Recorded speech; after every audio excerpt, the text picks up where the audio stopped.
Chapter 7. In the 4th year of King Darius, the word of the Lord came to Zechariah on the 4th day of the 9th month, the month of Kislev.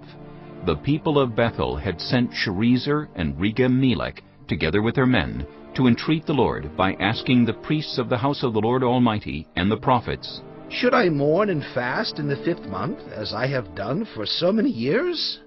Then the word of the Lord Almighty came to me.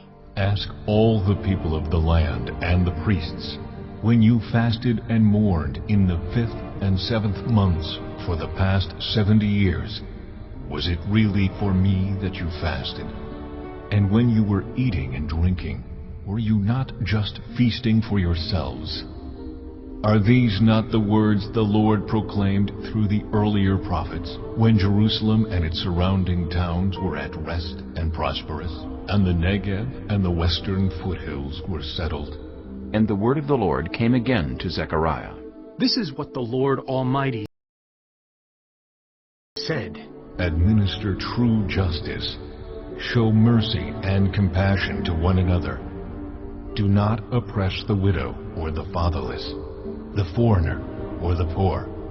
Do not plot evil against each other. But they refused to pay attention. Stubbornly, they turned their backs and covered their ears. They made their hearts as hard as flint and would not listen to the law or to the words that the Lord Almighty had sent by His Spirit through the earlier prophets.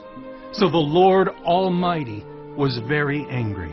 When I called, they did not listen. So when they called, I would not listen, says the Lord Almighty. I scattered them with a whirlwind among all the nations where they were strangers. The land they left behind them was so desolate that no one traveled through it. This is how they made the pleasant land desolate.